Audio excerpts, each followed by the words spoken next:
sorrows, Lord, walk with me. In my sorrows, Lord, walk with me. When my heart within is aching, Lord, I want Jesus to walk with me.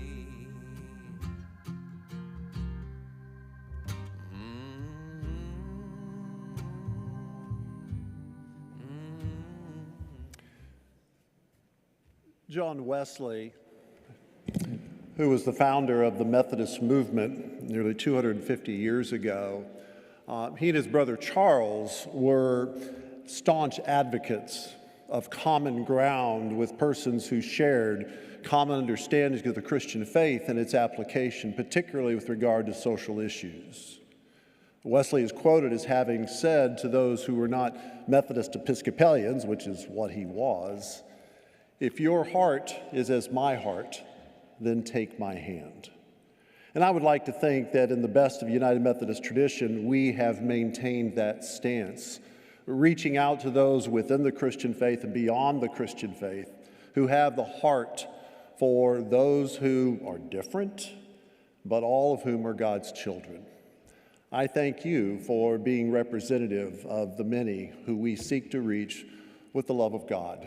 I'm Matt Gaston. I'm the lead pastor here at First United Methodist Church Plano, and I welcome you to an evening of learning and hopefully an evening of inspiration to do that which John Wesley would have all of us United Methodist Christians do: practice personal piety, but to understand that there is no holiness apart from social holiness, that we take what we know, what we believe, and we live it into the world with grace.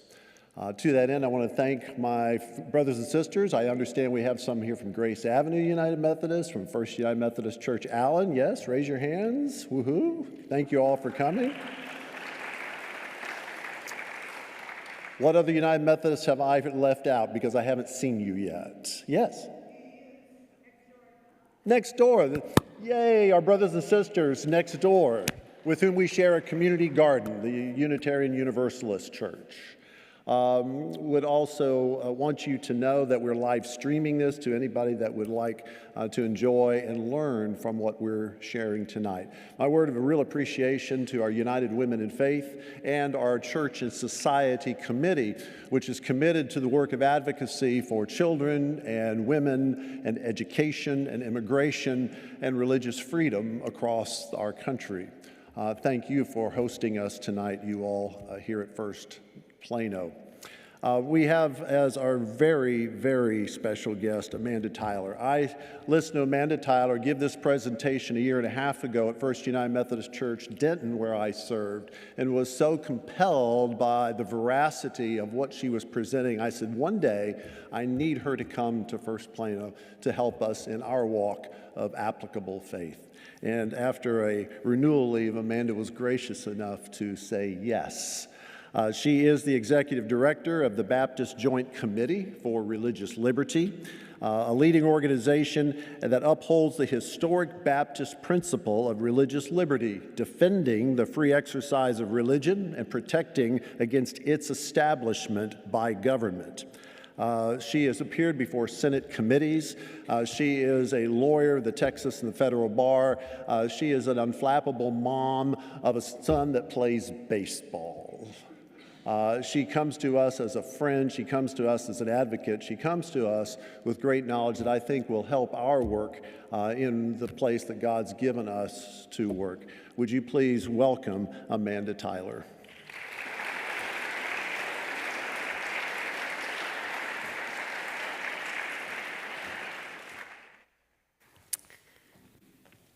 Well, thank you, Pastor Matt, for that warm welcome. I am so pleased to be here with you all tonight.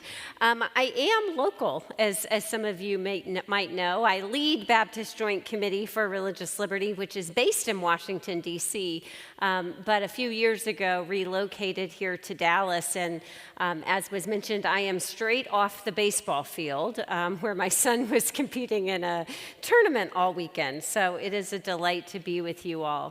I want to especially thank you for letting a Baptist in your midst.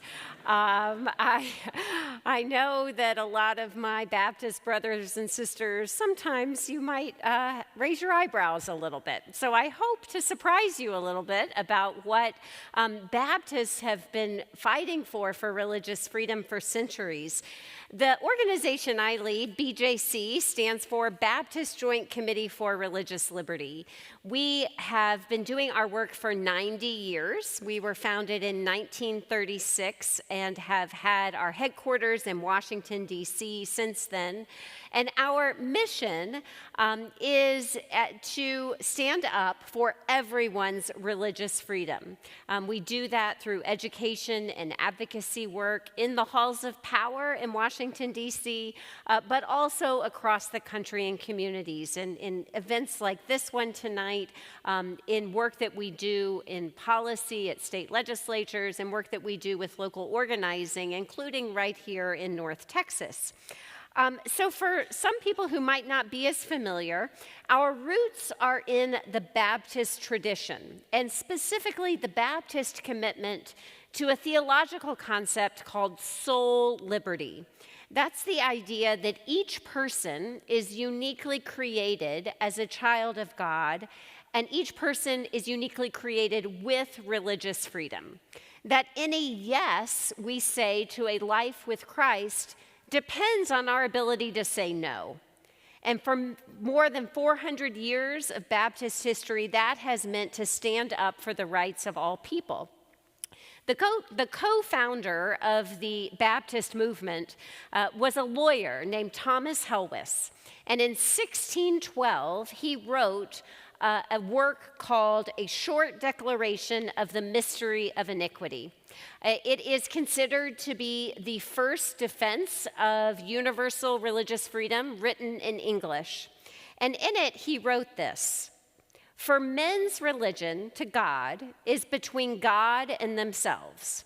The king shall not answer for it. Neither may the king be judge between God and man. Let them be heretics, Turks, Jews, or whatsoever. It appertains not to the earthly power to punish them in the least measure." Now, Thomas Helwys was not writing this to just any king. He was writing to King James I, as in the King James Bible. And in his copy of this work that he wrote, he actually inscribed it to the king, and he wrote this inscription: "The king is a mortal man and not God, therefore has no power over the immortal souls of his subjects to make laws and ordinances for them and to set spiritual lords over them. If the king has authority to make spiritual lords and laws, then he is an immortal God and not a mortal man."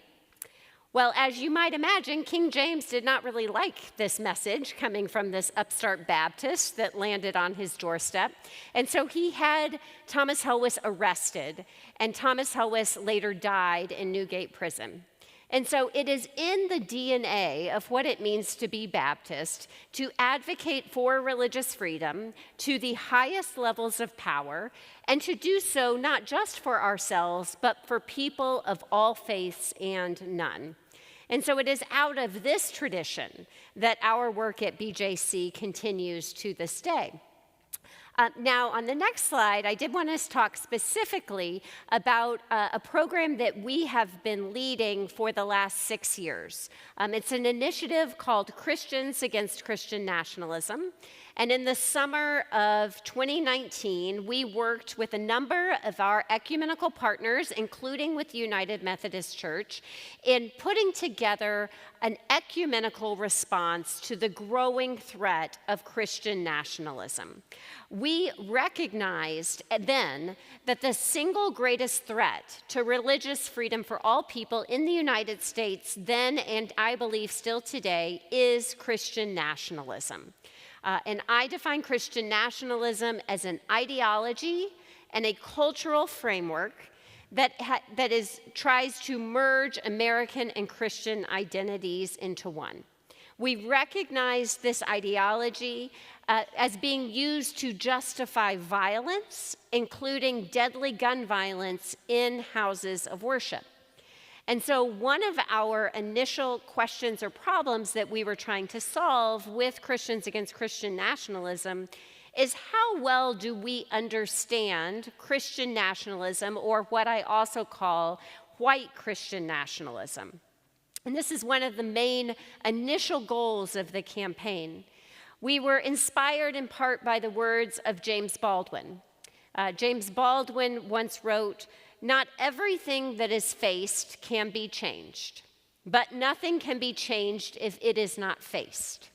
And so we wanted to face head on the threat of Christian nationalism, to learn to recognize it and call it out when we see it, and also to have tools that are geared and designed especially for Christians to take a more active role in public advocacy for religious freedom for all people. So some of the markers of white Christian nationalism.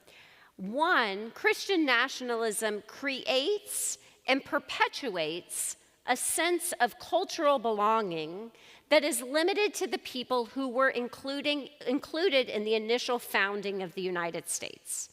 That group of people who had full rights of citizenship when the country was founded was actually quite a small group of people. It was native-born, white, Protestant, Christian men who owned property. Everyone else who fell outside of that rather narrow circle of belonging had second, third, fourth citizenship rights, and of course, many of our neighbors were enslaved and had no rights at all.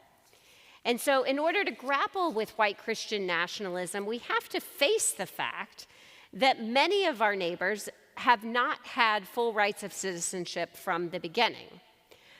The Christian in white Christian nationalism is less about a given theology or even religion, and more about an ethno-national identity.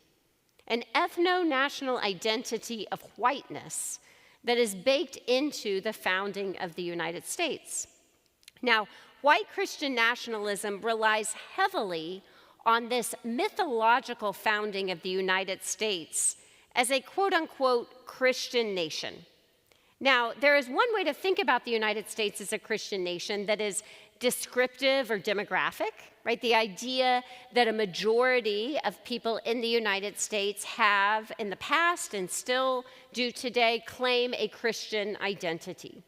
But oftentimes, when people speak of the United States as a Christian nation, that's not what they're talking about. They're making the argument that the United States was founded by Christians in order to privilege Christianity in law and policy. It also relies heavily on this cherry-picked version of American history, one that overemphasizes the religious biographies of certain founders, while conveniently sidestepping others, like Thomas Jefferson, who really was more of a deist and who famously took his scissors to his copy of the Bible to cut out all of the miracles and to kind of shape a theology that worked best for him. It is this narrative of America as a Christian nation is also one that directly contradicts both constitutional history and the constitutional text. And that's because at the founding, and I think this is really important for all of us who are living in the United States now to drill down into, because we are, of course, in the 250th year since American independence. We are going to hear in the coming months a lot of stories about our history as we celebrate this 250th anniversary, and I think it's really important that we zero in on what our founders were really doing when they declared independence and then subsequently when they set up and established the country with the US Constitution. They made a very deliberate choice to disestablish religion from government control. And that's because in the majority of the British colonies, there was government-established religion of one kind or another, that there was this fusion between political power and religious power. And the impact of that was to have discrimination and sometimes even persecution and violence against faiths that weren't in line with that established power. That was the experience, for instance, of Baptists at the founding. Baptists were not an established religion in any of the colonies, and Baptist pastors were routinely jailed and fined and whipped and otherwise persecuted for preaching without a license, because they said, again, from what I was saying earlier about soul liberty, they said that it was an affront to their soul liberty to apply to the government for a license to preach. Their idea was that their authority to preach came from God and from no civil authority, and so they refused to even apply for these licenses, and they were jailed and persecuted for it. It was the experience of Baptists and other religious dissenters that really inspired the founders to make this decision to disestablish religion from government control. And of course, they went on to do that in the US Constitution itself in 1787, and then 4 years later with the Bill of Rights. And so my favorite rejoinder to this idea that the United States was somehow founded as a Christian nation is to say, well, let's go to the founding document then. Let's go and look at the US Constitution. Because if we were meant to be a Christian nation, you would expect, and forgive me, but this is where my law training comes into play, you would expect some textual evidence in the founding document. You go to the US Constitution, it certainly doesn't say we are a Christian nation, but it also has no mention of Christianity, no mention of God. In fact, the only mention of religion in the US Constitution is Article 6, which prohibits religious tests for public office. This is not an accident of drafting, because at the time there were religious tests for public office in many of the states that were held over from the colonial experience.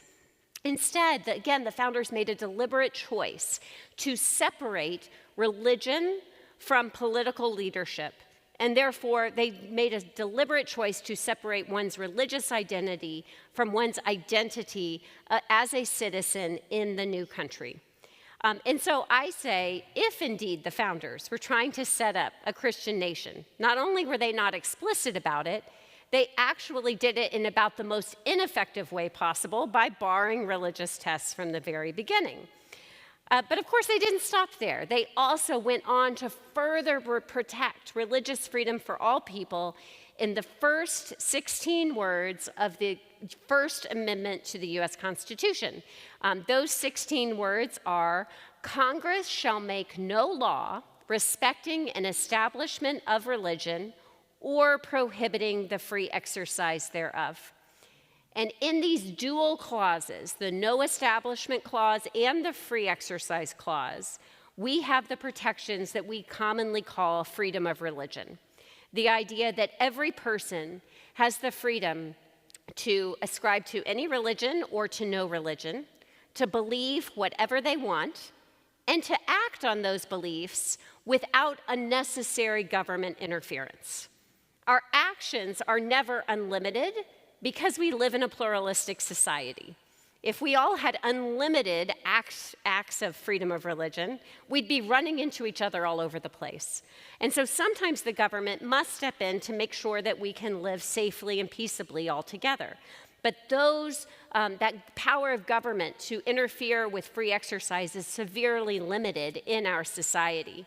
But this only works when government stays out of the way, when government doesn't try to use its power either to prop up or to denigrate any one religion over another, or even religious practice over the choice not to practice religion at all. So that civics lesson, thank you for letting me walk you through the First Amendment, because I think it is so important that we recommit to these founding constitutional principles of religious freedom for all, because there is so much misinformation about America as a Christian nation. In fact, I would be remiss if I didn't note that this morning on the National Mall in Washington, D.C., there was a huge event. I actually haven't seen reports of how many people actually showed up, but there was a big planned event called Rededicate 250. It was this attempt to start the 250th anniversary by, in the words of the organizers, rededicating the country to God as one nation under God. And there were a number of cabinet secretaries that were present. The Speaker of the House was scheduled to speak, and a number of religious leaders. I have many problems with this event, but chief among them is the fact that it is built on a misnomer, because the country never was dedicated to God, as I just pointed out. The country was actually dedicated to the founding principles of religious freedom for all. And so we're perpetuating this false narrative in ways that are really harmful to religious freedom when the government tries to claim a Christian identity, and the government tries to claim that it's its job to further Christianity in our culture. Some people might view white Christian nationalism as an exaggerated form of American exceptionalism or civil religion. It talks about God bless America or in God we trust. But in using some of this language, it sends the signal that somehow God loves the U.S. best, that God has a special place in God's heart for the United States over and above other countries and nationalities.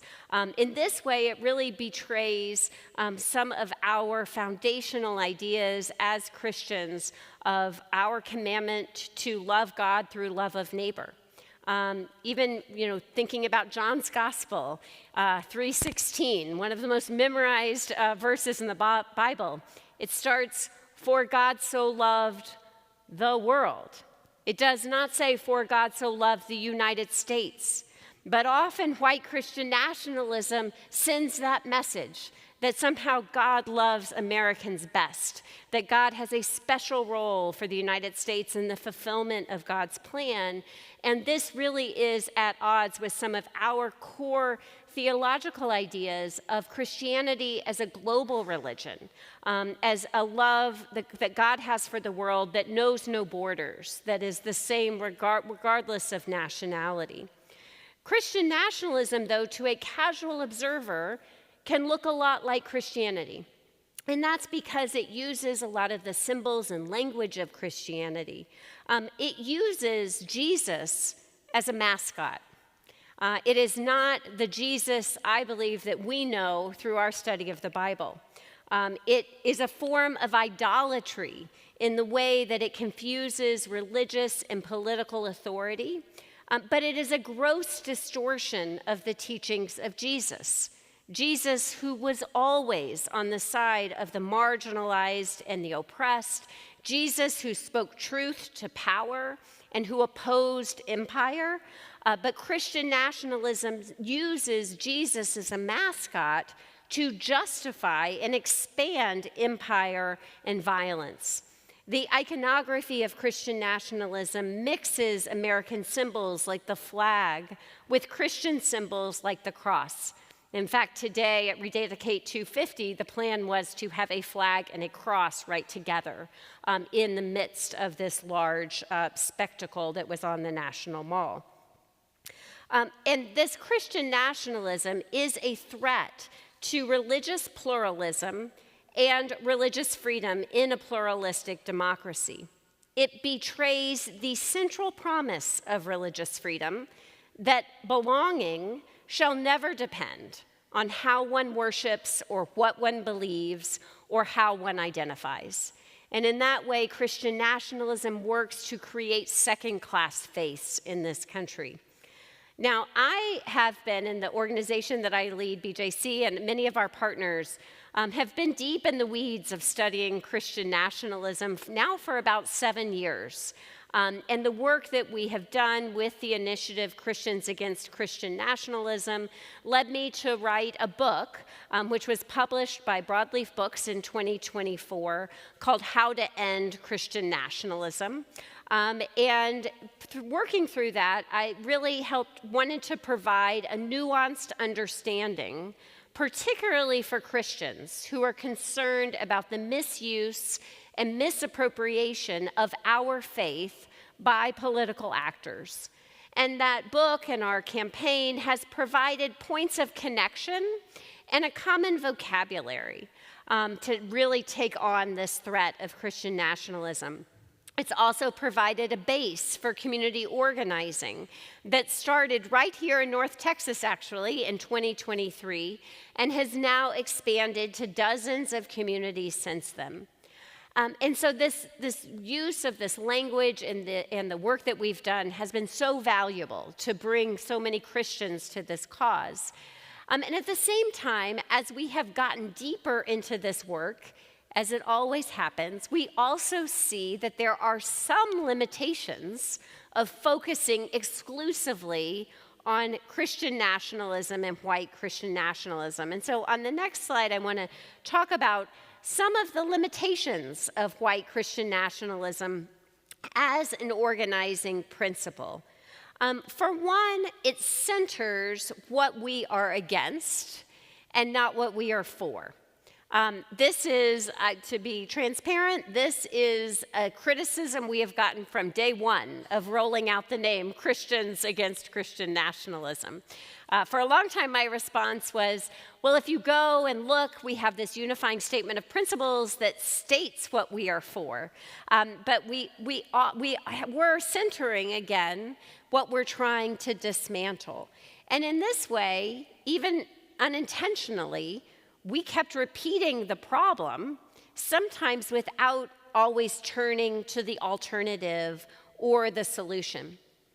Another, I think, appropriate criticism that we've received is by naming something Christian nationalism, we are again unintentionally perpetuating the idea that these ideas align with Christian theology on one hand, or with civic patriotism. And so we get into these debates about what is Christian and about what is nationalism. I think these are good conversations to have, don't get me wrong, but we've also seen people actually embrace this label. Early on, there were people who were even selling T-shirts that say, I'm a Christian nationalist, even though we weren't the ones who were even labeling certain people that way. And I do think, given how the ideology has infected American Christianity for centuries, the line between Christian nationalism and American Christianity is not always as bright as we would hope it would be.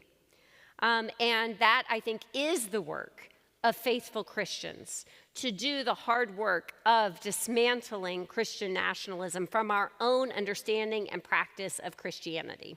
How do we get closer to the teachings of Jesus and recognize where Christian nationalism, whether it be European Christianity with the doctrine of discovery, or the use of Christianity to justify slavery in the United States, or Jim Crow segregation, or all kinds of things that are violations of our faith, how do we grapple with that without abandoning our beliefs, but actually loving God, loving Jesus enough to actually work and say, no, those vestiges of Christian nationalism and discrimination and division and violence, that is not a reflection of the teachings of Jesus. We also have had to have a lot of conversations about the difference between patriotism and nationalism. Patriotism I define as a love of country. And like all other kinds of love, it has to be freely chosen, not forced. There's so many different ways that we show our love of country, some symbolic, some expressive, including exercising our First Amendment rights of free speech and our First Amendment rights of protest. But these distinctions between patriotism and nationalism can be muddied, especially when it is the United States that is committing some of the atrocities that we're trying to call out. And so I continue to think that we can love our country enough to demand better of it, and that we can criticize our nation's policies not in spite of our patriotism, but actually because of it, because we love our country. Another reason, and again, these are just some of the limits of exclusively focusing on white Christian nationalism, it can cultivate a feeling of inevitability. Because, we've been working on this problem for 7 years. I would say in some ways the problem has gotten worse, not better, in the last 7 years. If we exclusively focus on the problem, it can decrease our own sense of agency to do something about it. We can get so caught up in spotting the many examples of white Christian nationalism that we ourselves get overwhelmed and we throw our hands up. We can end up in a spiral of outrage. There's plenty to be outraged about in our society, but let's pour our energies into advocacy for the kind of society and culture that we're wanting to build for ourselves and for our neighbors. And finally, I have found that I have spent a lot of time debating terminology over the years. I will admit Christian nationalism and white Christian nationalism are imperfect terms. And so I'm happy to think about other terms that are better. But again, let's not get bogged down in the linguistics of the problem. Let's spend more of our energies doing the harder and more urgent work of providing a different framework altogether. And so I want to propose a different framework tonight as we think about how do we really get at the problem. And that is on the next slide, that a more effective frame is really advocating for religious freedom for all people. I've laid out the constitutional protections and the principles that underlie religious freedom for all people in our country. Those protections and principles are being actively threatened by the U.S. Supreme Court, by legislatures, including Congress, but state legislatures around the country. Safeguarding those principles is necessary, but alone insufficient in order to do something about religious freedom for all. It is going to require the active involvement of all of us to have a movement to push for religious freedom. Because religious freedom is more than on a piece of paper, even a paper so important like the U.S. Constitution. Religious freedom is something that we live and experience in our lives, and that our neighbors live and experience in their lives. And it is that level of protecting religious freedom that is so important for us to make sure that it is a lived experience. And so what does religious freedom for all people look like? Well, one, we cannot understand religious freedom separate from pluralism. And so I want to give you a definition tonight of pluralism. Pluralism is used to describe a society where many traditions, beliefs, and identities coexist freely. Pluralism is the condition that religious freedom depends upon. And pluralism is also the sign that religious freedom is flourishing. If we all believed and acted in the exact same way, I would argue we don't have religious freedom, because that is coming from somewhere on high and is not being freely chosen by the people who live in that society. And so the absence of pluralism, the absence of a society where people of all beliefs and all traditions can live freely without fear, can practice their faith without fear, that shows that religious freedom is at risk. Now, this goes directly into the importance, particularly in our pluralistic democracy, of full civic participation and belonging. that people must be able to live freely, move freely, work freely, vote freely, worship freely, and participate in all aspects of public life without fear. That participation in our democracy is the operational expression of freedom. And finally, for religious freedom to really exist, we must have respect for human dignity. Dignity is the recognition of the inherent worth of every person. And dignity is being denied in this country when we see deportation raids and discrimination and state overreach at all levels of government. And so our religious freedom requires people of all faiths and backgrounds to have free and equal participation in civic life. Our freedoms are all tied together, and therefore we must act whenever we see someone else's freedom being harmed in any way. So I want to give two recent examples. This is a little kind of big picture. I want to give a couple of examples of what this looks like in person. It's an example of what I see as Christian nationalism at work and a faithful response to it. Now, the first one is going to be global, and the second one is going to be decidedly more local. Now, my first example comes from within the last couple of months, from the start of the war in Iran, with some of the recent statements from Secretary of Defense Pete Hegseth. And so I'm just going to read these three quotes and explain how I see this as both an expression of Christian nationalism and a threat to religious freedom for all. He said, "To the American people, please pray for them, the troops, every day on bended knee with your family, in your schools, in your churches, in the name of Jesus Christ." We have an appointed leader in the United States, a cabinet official, telling people how and when and where to pray and in what tradition. This statement threatens that idea of equal belonging. And it is a violation of the religion of a public official to tell us how to pray. It's harmful to Christians and non-Christians alike. Because for faith to be authentic, for our prayers to really be free, they have to be freely chosen, and not because we're responding to an edict from a government official. In another speech or statement, Secretary Hegseth said, "Let every round find its mark against the enemies of righteousness in our great nation. Give them wisdom in every decision, endurance for the trial ahead, unbreakable unity, and overwhelming violence of action against those who deserve no mercy."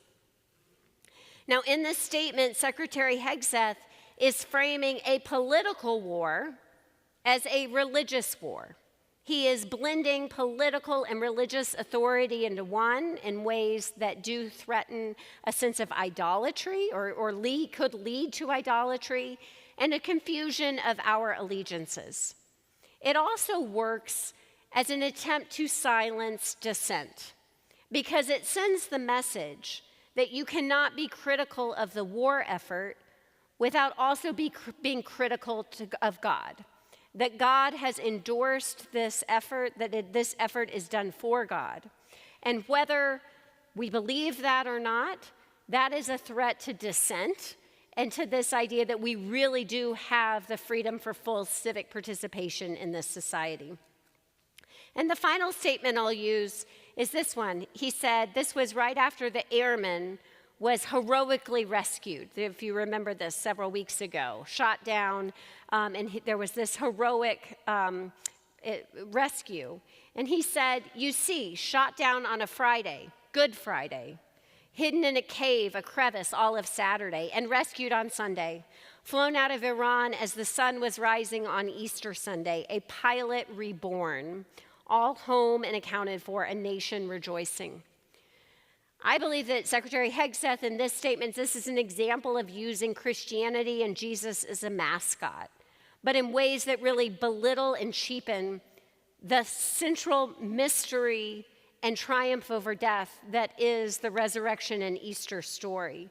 And it was particularly offensive that it came at the height of the Christian year in the most holy season, suggesting that the divinity of God was somehow replicated in this, again, notably heroic rescue, but one that was not, I think, akin to the rebirth and resurrection of Jesus Christ. So on the next page, I want to show what a faithful response to some of these looks like. Of course, this is Pope Leo the 14th, and he, I believe, over the last several weeks, has offered a public witness that is evidence of flourishing religious freedom. And I just want to read a couple of statements that he made in his Palm Sunday homily. He was using his position as a religious leader, speaking to the Catholic Church. He said, "We turn our gaze to Jesus, who reveals himself as King of Peace, even as war looms around him. He remains steadfast in meekness while others are stirring up violence. He offers himself to embrace humanity, even as others raise swords and clubs. He is the light of the world, though darkness is about to engulf the earth. He came to bring life, even as plans unfold to condemn him to death." In this homily, Pope Leo is bringing clarity about the message of the gospel and reminding Christians, whom he has been elected as Pope to serve and lead, he's reminding Christians who Jesus was. He's making no appeal to nationalism. He's talking about humanity and God's love for all the world. And this was, again, a homily for the Catholic Church. He goes on to say, "Brothers and sisters, this is our God, Jesus, King of Peace, who rejects war, whom no one can use to justify war. He does not listen to the prayers of those who wage war, but rejects them, saying, 'Even though you make many prayers, I will not listen. Your hands are full of blood.'" He's still speaking to the Catholic Church, but he's also speaking truth to power in this statement. And we know that there have been ramifications for Pope Leo since this statement, because members of the administration have taken him on, have accused him of not really understanding theology, of taking issue with his using his role to explain who Jesus is and to explain that Jesus, as he understands Jesus, would never be for war. And I think this is a really excellent example of someone using their voice and their position to call out Christian nationalism, but to do so by reminding us who Jesus was. Now, none of us are Pope, right? We don't have the same position that Pope Leo does to speak truth to power. But I want to go to a local example to show us how we do all have a voice and a role to play. So my local example of white Christian nationalism is how white Christian nationalism is really being pushed in public schools. Public schools are laboratories for our democracy. They're one of the only places that citizens in our country come together to learn together, to play together, to be together, to work together across all different kinds of difference. And I think they're critical places for the future of pluralistic democracy. But we are seeing a concerted effort to target our public schools for indoctrination into a Christian nationalist ideology. And it's really a two-part strategy. One, to privatize public education through voucher schemes that divert the already underfunded resources given to public schools and divert them to private schools. But it's also a strategy to quote-unquote Christianize public schools through government sponsorship of religious instruction and exercise. And I'm going to give some examples here, which are national trends, but which are all present here in Texas, And even more so, almost all of these started here in Texas. That Texas has almost become a laboratory for these ideas to try to work them out first here and then ship them out to other parts of the country. So we're seeing a resurgence of teaching this Christian nation mythology in schools, including in a new new curriculum for K through 5 that teaches a lot of the mythology of America as a Christian nation without actually teaching about the U.S. Constitution and things like the First Amendment that protects religious freedom. We often see these ideas being justified by an appeal to something called Judeo-Christian values. Now, I want to kind of pause here because we hear that a lot, and we might just let that wash over us without really stopping to consider it. I want to point out there's no such thing as the Judeo-Christianity or the Judeo-Christian religion. There's Judaism and there's Christianity. And while we share some of Holy Scripture, we interpret and understand them differently. They are two distinct religions.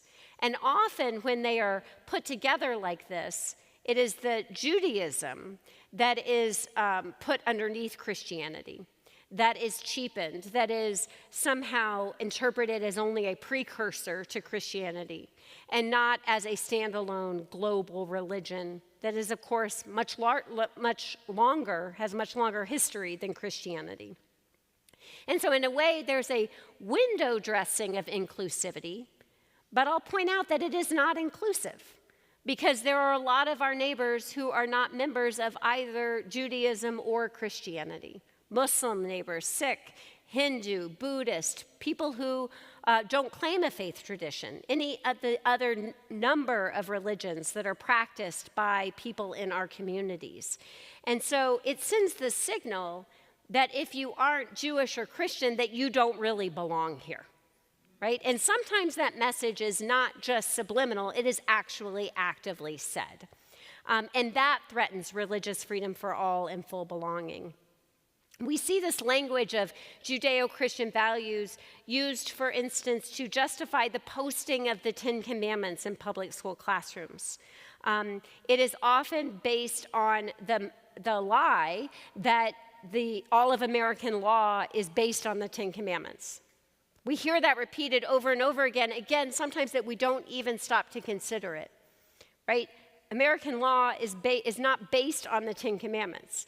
That is, one other kind of law that's given, but American law, as I point out, is actually all flows from the U.S. Constitution, a document that, as I noted, does not mention God, does not mention Christianity. It is meant to be a secular law for a diverse people. We see it in efforts to teach Bible in the classroom. There is a big difference for teaching about religion, which I think is actually an excellent idea, to teach about religions and not just Christianity, but a lot of religions in order for people to have religious literacy. There's a difference between that and teaching religion. Teaching religion like we would expect, for instance, in Sunday schools, right? We have religious institutions in order to train our young people in the faith, but that is not the job of the public schools. We see it with book and content bans. We also see it in efforts to hire or accept as volunteers school chaplains. Again, chaplaincy, such a noble calling, something that is so important in a number of different areas, including the military, including in hospitals, including in prisons. But this effort to put chaplains in the public schools, the legislation, again, which started here in Texas, defines a chaplain as anyone who can pass a criminal background check. No requirement of special training, no ability to work with children, and importantly, no limitations on what the chaplain would say to the child. And in Texas, they even rejected an amendment that would require parental consent before a chaplain could meet with a child in the public schools. And so these are the kind of efforts that are being pushed here in Texas and in a number of states around the country.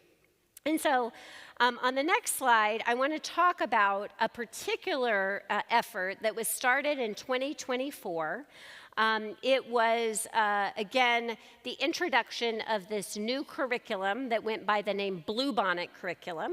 It was a way to teach reading and language arts to elementary school kids, K through 5. It was put out by the Texas Education Agency and voted on by the State Board of Education. And it included a number of Christian Bible stories in the curriculum as a way to teach kids how to read.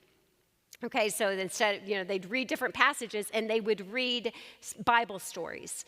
And this is an example of teaching religion, not teaching about religion, because at that age, elementary school kids are too young to understand the difference between truth and a faith claim. They will take the most important person in their life, apart from their family members, is their teacher. And if they're hearing their teacher teach these Bible stories, they will take them as true, even if they're contradicting what they're learning in their own faith communities. And so we viewed this as a big example of Christian nationalism, an attack on religious freedom. And so there was tremendous religious pushback, including from this area. And so on the next slide, I want to show you a picture of a group of us who went to the state capitol to the State Board of Education meeting in the fall of 2024. First, we filed public comments to oppose this curriculum, pointing out these Bible stories. And the groups that I was working with, we worked with a number of Jewish groups and Muslim groups and groups from atheist traditions and from other faiths, and they all would talk about what was from their perspective. Our perspective was, as Christians, we do not want the public schools teaching Christian Bible stories, because there's not one way to be Christian, and we have our churches to talk about and teach our youth in the way that is appropriate for our tradition, and it is going to infringe on our religious freedom as much as Christians, let alone how it's going to infringe on our neighbors who aren't Christian. And so, in addition to filing public comments, we actually traveled to Austin. We testified in front of the State Board of Education, and it was a diverse coalition. So here, Representative James Tallarico, he spoke at a press conference before, but behind us, you can see there are members from many different faith traditions. This is in the lobby of the State Board of Education meeting. And I want to talk about what happened here. Okay, this was 2024. State Board of Education, because of political gerrymandering, there is a large Republican majority on the board. 15 seats, 10 Republicans, 5 Democrats. In the end, the board did end up adopting this curriculum by a vote of 8-7. So the 7 in the minority here were 4 Democrats and 3 Republicans. You're like, wait, you just told me there are 5 Democrats on the board. Well, there are, and then there were 8 Republicans voting in the majority. That 5th Democratic seat was an open seat that had just been elected in November. This vote was held like a week after the November election, and Governor Abbott appointed someone into that empty seat at the last minute to be the deciding vote. But I think it's important to point out, because the opposition to this curriculum was bipartisan. This was not a Democratic or a Republican issue. This was an issue of all Texans being concerned that this was not a good curriculum for Texas public school students. And this was just one option that school districts could adopt to teach reading, but there was a financial incentive to adopt this curriculum. Basically, if school districts adopted this curriculum instead of one of their other choices, they would get additional money per pupil. And we know that schools are already so underfunded that it was a difficult thing to turn down additional funding.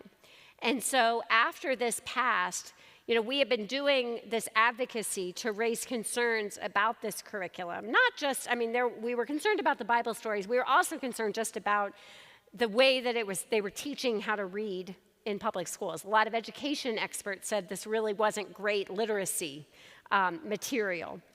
And so what we've seen since then is that a majority of Texas school districts have opted not to use this curriculum in spite of the financial incentive to do so. And I think that that is a success story. And so we remind ourselves, like sometimes we just say, oh, why do you go about this? You're going to lose these votes. But it's actually when you look at the local control, regardless of the community, Texans don't want the government teaching religion in public schools, and people understand that and are banding around in their communities, and I think that's a really good sign. And so on the next slide, I want to talk a little bit about what's happening at the State Board of Education right now. Because in 2026, they are taking up some additional efforts. One is they are working on a required literary works list. This would be required literary pieces that every public high school student must read while they're in high school. Or in school, it's not just high school, but in K through 12. And they're also working on revised social studies standards for the TEKS test, the Texas Essential Knowledge and Skills. And in April 7th to 10th, there were meetings held in Austin around this. And so I want to talk a little bit on the next slide about these required literary works. Now, this was based on a bill that was passed in 2023. It was actually, I think, the same bill that required the Texas Education Agency to develop a curriculum, which ended up in this Bluebonnet curriculum. Well, that same bill also required the State Board of Education to approve, quote, at least one required literary work per grade, K through 12. So basically creating a Texas literary canon. Well, the Texas Education Agency proposed 200 works that in K through 12, kids would have to read 200 specific works. This is apart from any other curriculum that they have. That works out to between 17 and 34 per grade. A lot of education experts said this list was impossibly long. There was no way to actually get through this curriculum. The people who wrote on these works were mostly white and mostly male, and also heavily Protestant. And so our coalition and these groups that we're working with organized a letter from more than 200 clergy across the state of Texas, raising concerns again about teaching religious works as part of a required reading list for kids K through 12. And I want to give you some examples about what was in here. One is one of the works that was required to read is about Paul's conversion on the road to Damascus. This is a reading for third graders. Okay, very difficult story to read and to understand. And imagine the kinds of conversations that would follow in a diverse classroom where not everyone is Christian, not everyone is the same kind of Christian, about what that means and why they're reading that as third graders. One of our members of our local coalition from here in North Texas testified to the board as a Christian, saying, I don't want my daughter taught Bible by a public school teacher who doesn't believe in it, right? Her point was, I believe this story. I don't know that my daughter's teacher does, and I don't really want any teacher teaching the Bible in a public school. One of the members of the board, Kevin Ellis, has proposed a much shorter list. So not as bad as the list that was proposed by the Texas Education Agency, but it is still problematic. It still has a number of passages from the Protestant Bible, and I think it's important. There is a difference between biblical texts, right? And so these are from often the King James version of the Bible, the King James that Thomas Helwys was advocating against way back in 1612, and they're put together with other works in ways that don't always even make sense. BJC has a policy council working out of Houston who is also a rabbi, Rabbi David Siegel, and he said that there's one part of this canon where they are to read Elie Wiesel's Night, which is this classic work that I read as a high school student, and to read it with a passage from Lamentations. And he noted that here they don't use the King James, they use a Jewish text, but they use the 1917 version of the Jewish text, even though it's been updated a number of times. And so there's just some very curious choices about what they've chosen to put in this canon. We also saw at the hearing a really bizarre and destructive focus on Sharia law during the hearings. You may be asking yourself, what does that have to do with anything you've been saying? Nothing, right? It really came out of nowhere. And there was really good reporting from the Texas Tribune about this, that in their consideration, the State Board of Education scrapped a standard that required students to learn about Muslim contributions to algebra and astronomy. And some of the Republican members on the board unsuccessfully pushed for students to learn that Muhammad, the founder of Islam, married a minor and that sexual assault, torture, and the killing of Christians and Jews occurred under his leadership. And there were Muslim Texans that showed up to testify to oppose that portrayal of their faith and their prophet in public testimony. And so it was really important that their voices were heard and that motion, that second motion, was not accepted. And Muslim advocates have continued arguing in favor of social studies instruction that portrays their religion accurately, fairly, and without prejudice by the state of Texas. And so and then there were also a number of advocates there who, like us, had come to testify, but in their big press conference held in that was all about the dangers of Sharia law. And so they were making the argument that it was important for us to teach Protestant Bible in schools because they were being pushed to follow Islam in their communities. And so just this fear-mongering and hatred of our neighbors and really misunderstanding the importance of Islam and, again, threats to religious freedom. And so on the next slide, this is going to continue. There will be more meetings at the State Board of Education. They have scheduled their next meeting to be held the week of June 22nd. And we don't know yet which day that week they'll be hearing public testimony. But we are working with different groups to be sure that we have people there to testify again on problems with the proposed reading list, problems with the social studies standards that are being proposed. We're also doing outreach to State Board of Education members ahead of the hearing. And we have a dedicated website on our website where you can learn much more about what's happening. It's bjcorg.org/TXSBOE. So that stands for Texas State Board of Education. And then another thing I just want to put on your calendars and ideas is starting in January of 2027, on the next slide, will be the next legislative session of the Texas legislature. We don't yet know what will be considered, but we will be gearing up this fall with some pre-session briefings with coalition partners and with legislators. And our idea is that we can mobilize people of faith, and particularly Christians, to show up at the Capitol to advocate to their legislators, but also to advocate on behalf of religious freedom for all of our neighbors when we see proposals being made there. And so I'm going to just end my remarks here and turn to Q&A, which I realize I've taken more time than I hoped, but I want to have time for questions. A couple of calls to action.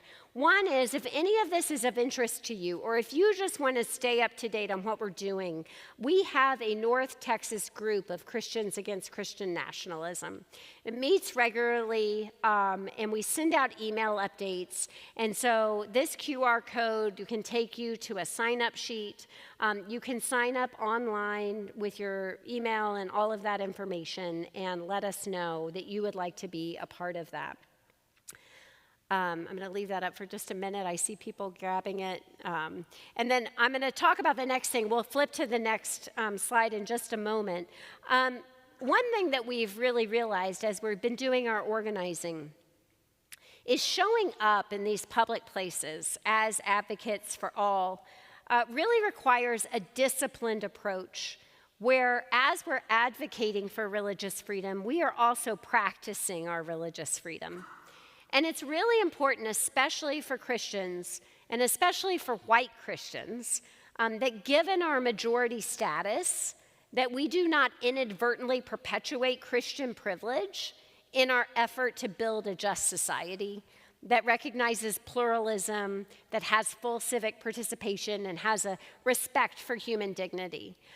One of the ways that we've talked about it in the initiative is people of all faiths and none have the right and responsibility to engage respectfully and responsibly in the public square.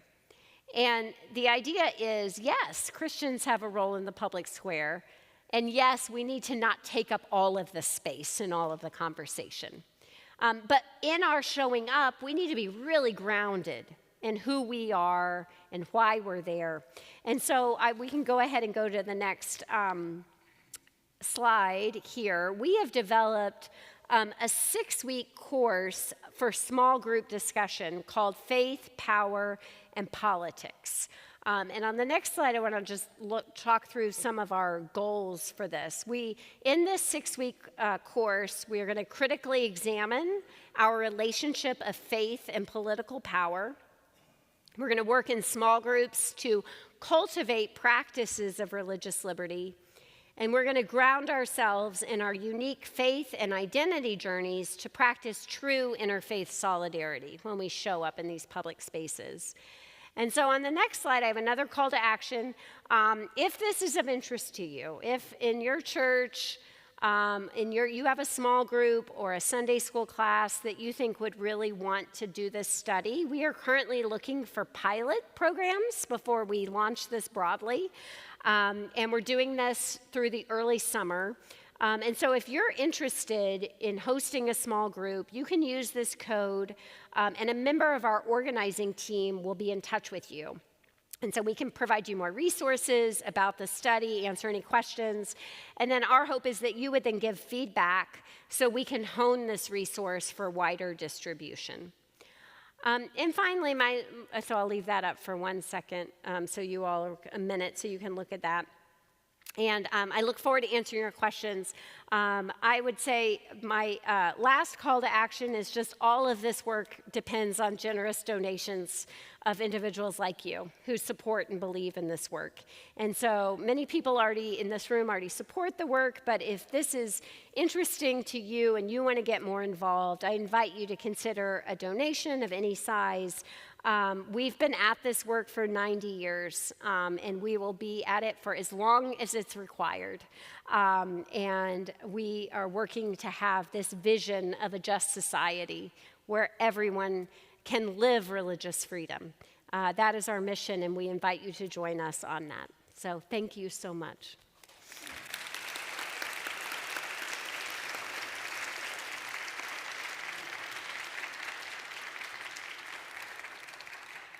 Amanda, thank you for taking us through what often is a difficult, emotional, and murky topic that we're all trying to get our hands around. You've given us a great primer, and I really, really thank you for delivering that. We're going to do a time check. We're going to have some Q&A here, and then following that, we've got light refreshments that we would love for you to engage one another and talk about the opportunities that Amanda has given us all to study this further, and perhaps more importantly, take that into the small groups of which we are a part. Here's how we're going to do this, and we'll take 15, 20 minutes. There are restrooms across the gathering area and to your right if you need to take a bio break. But Mark McLean and I will handle 2 microphones, and what we'll do is hand a microphone to one person who's got a hand up. We ask that you ask a question. This is not a time for pontificating or arguing, but rather to ask questions of clarification and information. And when you're done, hand the microphone back to Mark and I, and we'll take it to the next person. And when it's done, and we'll go have some fellowship together. I'll start. Who has a question? And Mark will take one to you. Mary Beth? I'll open this question. My experience, Amanda, is that folks who are attacking and angry usually come from a place of fear. Would you be willing to posit what is the fearfulness that is behind Christian nationalism? Yeah, I do think there's a lot at work, and there is a fear of loss, I think, a loss of power, a loss of privilege. I also think, and we see this not just, often I start by saying religious nationalism is not unique to the United States, but the way we experience white Christian nationalism, I think, is unique to our story in the United States. But I think we see rising authoritarianism around the world today as a fear of chaos and the unknown, that there's so much that we cannot control right now. Maybe we've had an illusion of control. I think we've never really had control, right? But I think there's been an illusion of control with relative prosperity for some. It's never been universally had, right? So that's the just world that we're working for that has never been a reality. But for some people, it has felt more comfortable. It has felt more predictable. And that a lot of that, I think, because of inequality that has been widening for many years, that more and more people are finding this not to be a secure place, that their finances are not secure, that their health is not secure, that the world, geopolitical situation, that climate change, like all of these things that are happening and occurring in our world today feel scary. And often when we feel fear, we turn towards control. And there is a sense of control with white Christian nationalism, that we control, again, how religion is imparted from the government, but we also control who belongs and who doesn't. And so I think some of that is the fear that drives a rise in white Christian nationalism. And of course, the sad, tragic reality is that the more we try to exert control, the less freedom that we have, the less ability that we have to have the flourishing lives that we all want. And so that pushing back against that and really connecting with people on a human level to understand the fear and the loss and being able to talk about that without resorting to the harmful ideology of Christian nationalism, I think is really key to moving past this point. Thank you. One more caveat, if you would, when you rise to speak, if you would identify yourself so we can know who you are. Okay. I'm Mary Beth Hardesty Crouch. I'm the pastor of First United Methodist Church of Allen, which is kind of just around the corner over there. I very much appreciated how you defined patriotism. Because I will tell you my own experience when I wanted to have a worship series unpacking white Christian nationalism, I had some leaders who said, don't do that. Don't do it. And I think that sometimes what we hear is if you are speaking against that, you're not patriotic. It would be helpful for me if you would give me some words. I know you talked about and defined Christian nationalism, but how would you help me to tease out the true differences between patriotism and what we might call nationalism? Yeah. So I'll kind of go back to some of what I said, but pull it out a little more. So my definition of patriotism is a love of country. And like all love, it has to be freely chosen. It can't be forced. So right off the bat, we choose to be patriotic, and we can choose not to be.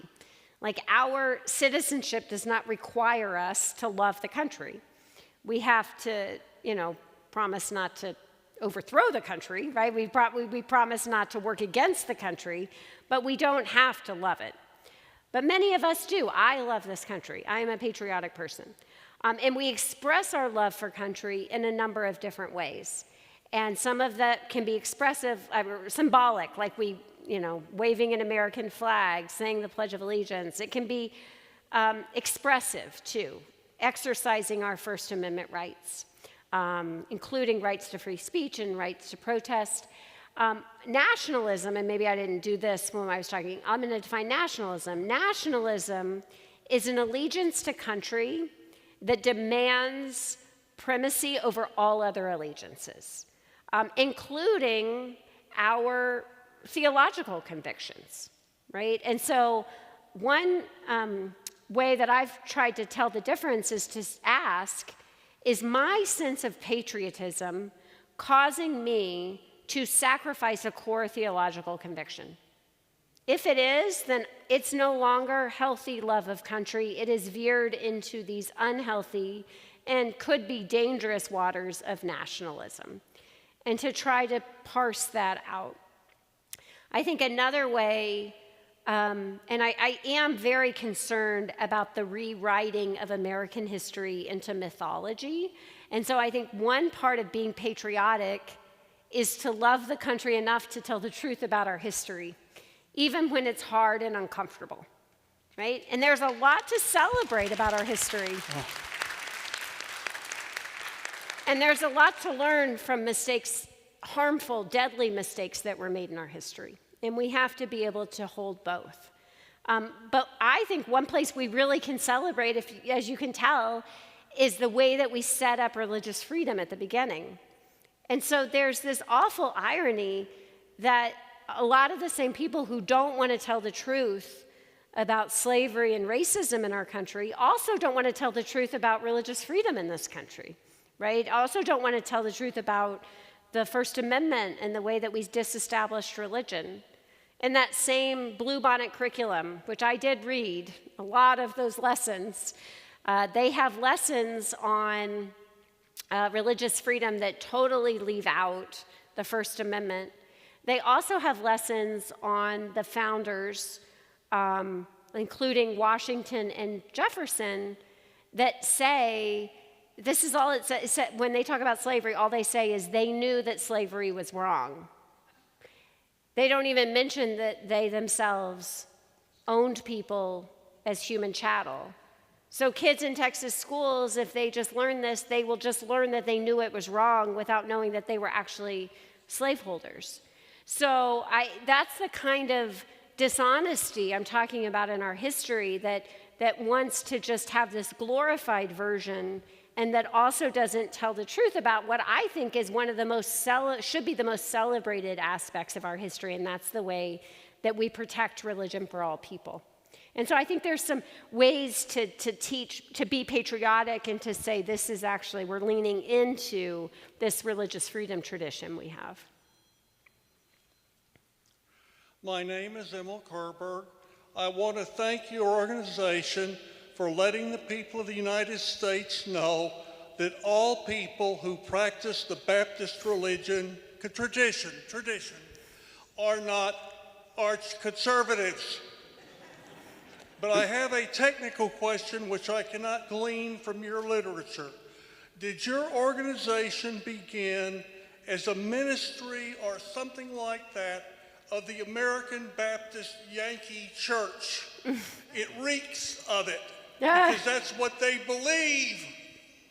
So BJC, thank you for the question.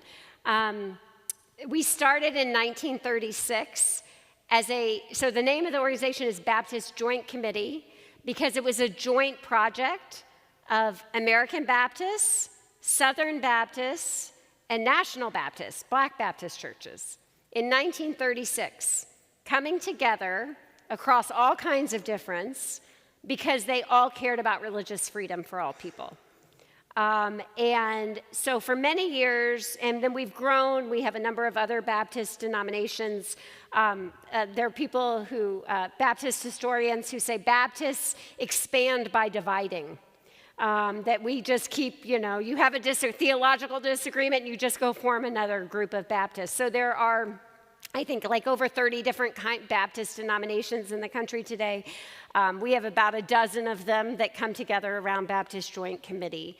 A lot of people ask the question, so Southern Baptists? Well, about 30 years ago, Southern Baptists pulled out of Baptist Joint Committee because they no longer appreciated our standing up for the no establishment clause in the ways that we do about separationism between religion and government. And so they set up their own Washington presence. That said, we still have a number of people who consider themselves Southern Baptists and Southern Baptist churches who continue to support the work because Baptists are not hierarchical, and so the convention does not speak for all Baptists, just like Baptist Joint Committee does not speak for all Baptists. But we provide a Baptist witness that speaks to this historical, as I said, like from the very beginning, defense of religious freedom. Hi, can everyone hear me? Okay.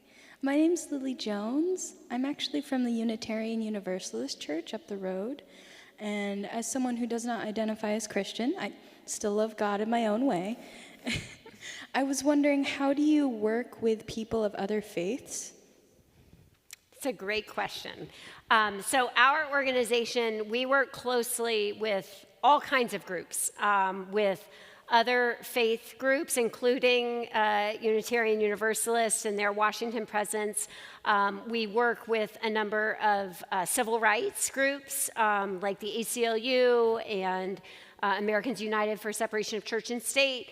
We work with a number of free-thinking and atheist groups. And we find common cause whenever we can around issues of religious freedom for all people. I will say that this particular campaign, in some ways, is an outlier from our work. Most of our work is done in interfaith tables and interfaith and secular group tables. This was a place that started as an interfaith idea, and then it quickly became a conversation where our Jewish and Muslim and Sikh friends at the table said, we agree with you that Christian nationalism is an urgent problem, and it is your problem, Christians, to take the lead on. Seriously. You know, they said, you can explain with more authenticity how this is a distortion of the teachings of Jesus, and you need to do that. But they also said, and this was 7 years ago, we do not feel safe in our country calling out Christian nationalism with the kind of force that needs to be called out. And so it was with that challenge, mandate, and that very sad reality that we decided to call the campaign Christians Against Christian Nationalism. But most of our work is done with interfaith communities.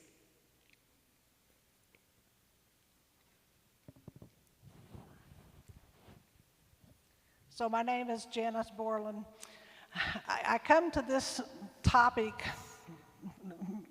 because of some of my friends who have been long-time, very strong, faithful Christians have drunk the Kool-Aid.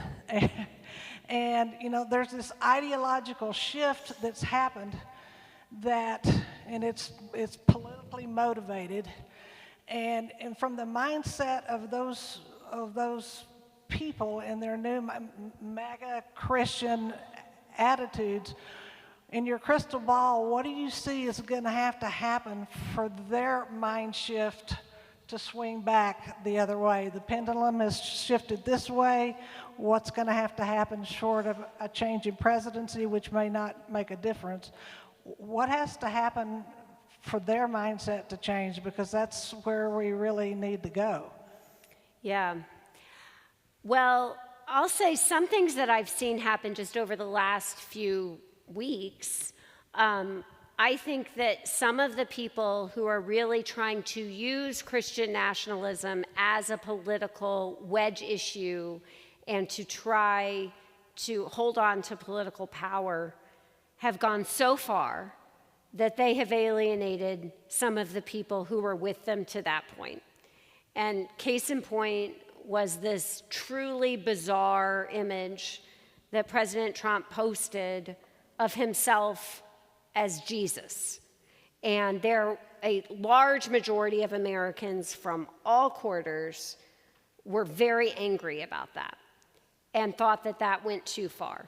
And I'm not saying that one thing, but I think that that was a little bit of a peek behind the window of just how insulting this is to Christianity and how this is so apart from what we understand our faith to be.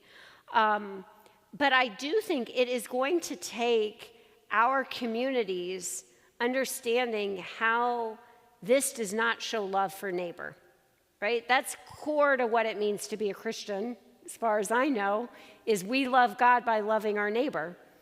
And when we see the impact of these policies, which impact people who aren't Christian or people who, are from people of color and people who have both of those identities, if we understand the real world impact on them and how it's taking away from their freedom and their ability to live and flourish, I think that's really the way that we will really get through this. It does not matter. It doesn't matter what happens in the next election, right? This is what I write about in my book. Christian nationalism is going to take generations to dismantle. And I don't say that I'm just being realistic. It doesn't mean we don't have work to do now, but it is so deeply entrenched in our society. It's more than one leader, more than one political movement. It was here before MAGA. It was here before Trump. It has been used in really outlandish ways that have gone much farther than I think many people would have imagined. But it's not going to go away with an election. It's really, and that's why we do our work around community organizing, because we really think that change will happen in communities and that it will take people talking to their neighbors and working together to create flourishing communities to really make a difference. Hey, my name is Michael Lott. I just want to say thank you. And I have a practical question for those of us that have loved ones that may fall under the definition of Christian nationalists. What are some ways to diffuse that fear that you've discussed and talked about, that fear of loss of power and privilege, that we can try to talk to them and have a real discourse? Yeah. And I get a version of your question almost every time I ask, which I know it's such a persistent issue and it's a painful issue.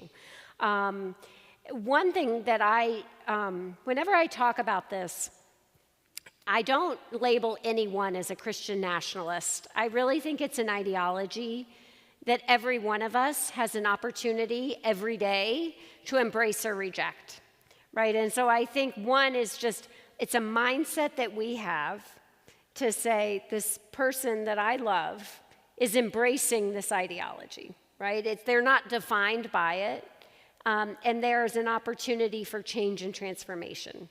And it also helps us to say, where have I unwittingly adopted this ideology at some point in my past, right? And how can I understand how that's played into how I've interacted with neighbors, or ways that I've thought, or ways that I've wielded my power, in society. So that's just like a mindset shift that I think is really important. And then it is about relationship, right? So it's not just one conversation, but it's probably a series of conversations that make sense at the right time. It's not the only thing you're going to talk about, but where there are opportunities. And to really listen with a sense of empathy and curiosity, not trying to change someone's mind. So just like if they say, I'm really scared about this, or maybe they won't even use those words, saying something about that shows that. Well, tell me more. Well, where did you get that information? Like a lot of this, there's a lot of misinformation also that's being trafficked. One example is, and I mentioned earlier this really bizarre and harmful focus on Sharia law as part of the SBOE hearings. There is a really concerted political effort to sow fear of our Muslim brothers and neighbors, brothers and sisters, our neighbors who are members of Islam faith, Muslims. And I am actually, last week I was in Washington testifying before a congressional hearing. Next week I'm going to be in Washington testifying before a congressional hearing, explaining how these attacks that are really most being done here in Texas right now are a threat to religious freedom. I use that as an example. I don't know if that's in that particular conversation, but I've had conversations. Oh, have you heard about the influx of Sharia law? And I said, well, what do you mean by that?